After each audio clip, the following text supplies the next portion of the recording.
Hello everyone, myself Mrs. Riddhi Patel, and today we will see unit number 11 in MSN 1, that is the disorders of renal and urinary system, and today's topic is chronic renal failure. Okay, this is the last topic of this unit, that is chronic renal failure, the end stage of renal disease. Okay, so what is chronic renal failure? Chronic renal failure, it is the end stage renal disease. Okay, is a progressive deterioration of renal function which ends fatally in uremic, that is an excess of urea and other nitrogenous waste in the blood, and its complications unless dialysis or a kidney transplantation is performed. So what is chronic renal failure? તો chronic renal failure એ end stage છે renal disease નો, બરાબર. તો આના લીધે mainly શું જોવા મળે છે ક્રોનિક રિનલ ફેલિયરની અંદર? તો ફેટાલિન યુરેમિક્સ. સો યુરેમિક્સ શું છે? તો યુરિયા અને અધર નાઇટ્રોજનસ વેસ્ટ પ્રોડક્ટ છે, બરાબર, બ્લડની અંદરથી, તો એ ફિલ્ટર નહીં થાય અને એના લીધે શું જોવા મળશે? તો chronic renal failure. Okay, kidney આખે ફેલ થઈ જશે અને કોમ્પ્લિકેશન્સ જોવા મળશે. ઓકે, કાં તો એના લીધે પછી શું? તો ડાયાલિસિસ કરવું પડશે, કાં તો kidney transplantation. Okay, most cases are asymptomatic until later stage. Mainly જ્યારે ક્રોનિક રિનલ ફેલિયર જોવા મળશે ત્યારે એનું કોઈ જ સિમ્ટમ્સ નહીં જોવા મળે. લાસ્ટ સ્ટેજમાં ખબર પડશે કે એની કિડની ફેલ છે. Okay, so ઇટિયોલોજી, causes, vote are the ઇટિયોલોજી? Hypertension, prolong and severe. Okay, હવે હાઇપરટેન્શન હશે, કાં તો બહુ લાંબા સમય માટે હાઇપરટેન્શન હશે, કાં તો બહુ severe life time. Diabetes mellitus હશે, ગ્લોમેરુલો નેફ્રાઇટિસ હશે. ઓકે, ના ઇન્ટરસ્ટિશિયલ નેફ્રાઇટિસ હશે, દેન હેરિડિટરી રિનલ ડિઝીઝ હશે, પોલિસિસ્ટિક ડિઝીઝ જોવા મળશે, ઓબ્સ્ટ્રક્ટિવ યુરોપથી હશે, ડેવલપ ઓર કન્જેનાઇટલ ડિસઓર્ડર્સ હશે, developmental or congenital. So these all are the etiology for chronic renal failure. Now consequences of decreasing renal function. Okay, હવે જે પણ renal function છે એ કેવી રીતના ડિક્રીઝ જોવા મળે છે? Rate of progression varies base on underlying cause and severity of the condition. Okay, mainly શાના લીધે?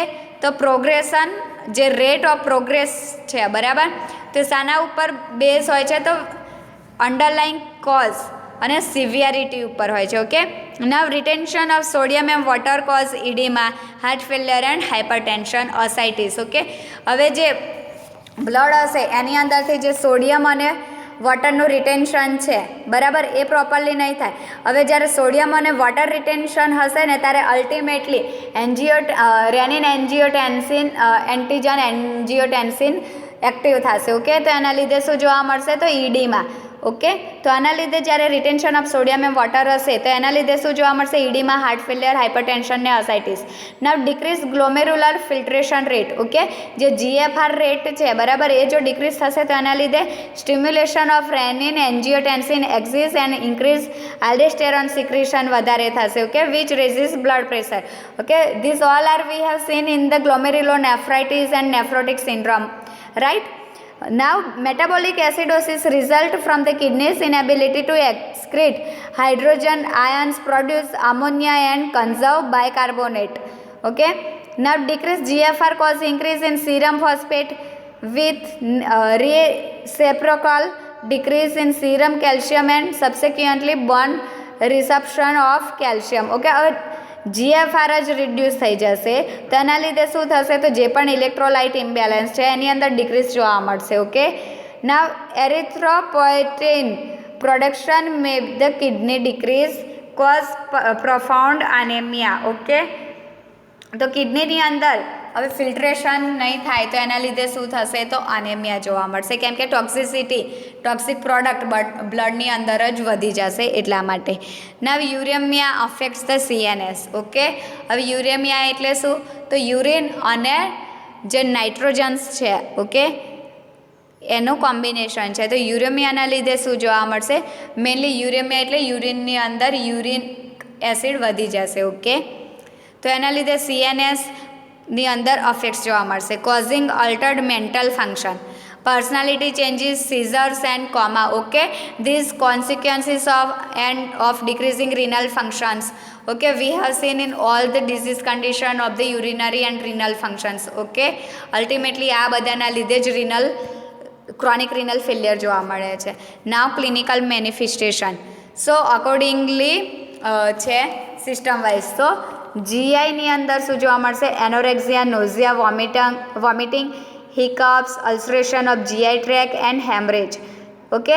નાવ કાર્ડિયોવાસ્ક્યુલરની અંદર છે હાઇપોકેલેમિક, ઇસીજી ચેન્જીસ.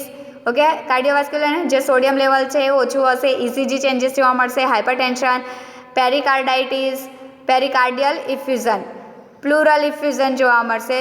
દેન ન્યુરોમસ્ક્યુલરની અંદર છે fatigue, sleep disorders, headache, lethargy, muscular irritability, peripheral neuropathy જોવા મળશે, seizures or coma. Okay. Neuromuscular that is brain related and muscles related. Okay. Now metabolic and એન્ડોક્રાઇનની અંદર શું જોવા મળશે? Glucose intolerance, hyperlipidaemia, sex hormone disturbance causing decrease libido, impotence and amenorrhoea. Okay. ના fluid electrolyte acid base disturbance હશે તો એના લીધે શું જોવા મળશે? તો salt and water retention, but may be sodium loss with dehydration પણ જોવા મળશે. Okay. Fluid and electrolyte imbalance હશે તો એના લીધે શું મેઇનલી છે? તો salt and water retention, but may be sodium loss with dehydration. Acidosis જોવા મળશે, hyper કેલેમિયા. Okay. Then hypermagnesemia જોવા મળશે એન્ડ હાઇપોકેલ્શિયમિયા. જે કેલ્શિયમ છે એ ઘટી જશે બટ એની સામે શું ઇન્ક્રીઝ થશે? તો હાઇપર કેલેમિયા. ઓકે. અને હાઇપર મેગ્નેશિયમિયા જોવા મળશે. નાવ હિમેટોલોજીકલ એનેમિયા જોવા મળશે, defect in quality of platelets, increase bleeding tendencies. Okay.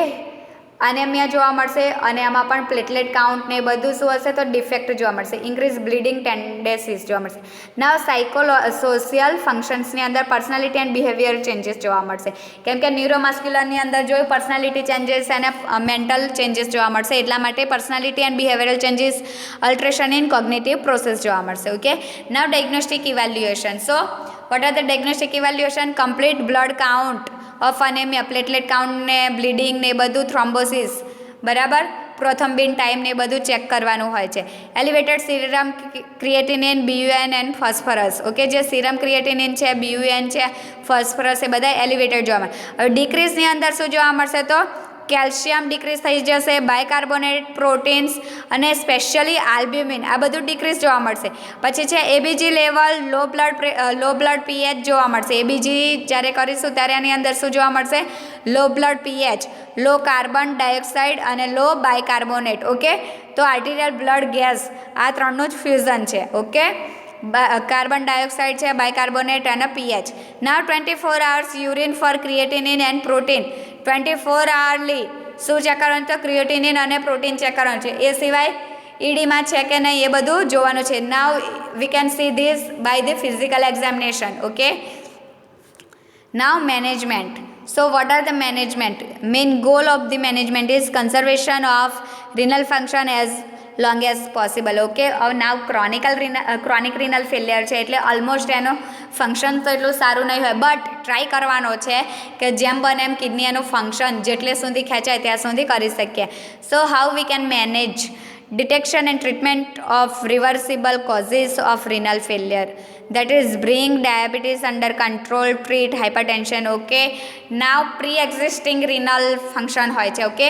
renal સિવાયના અધર કોઈ મેડિકલ કન્ડિશન્સ છે લાઈક ડાયાબિટીસ છે, હાઇપરટેન્શન, તો આ બધાને સૌથી પહેલાં ડિટેક્ટ કરવાના છે અને એને ટ્રીટ કરવાના છે. ઓકે.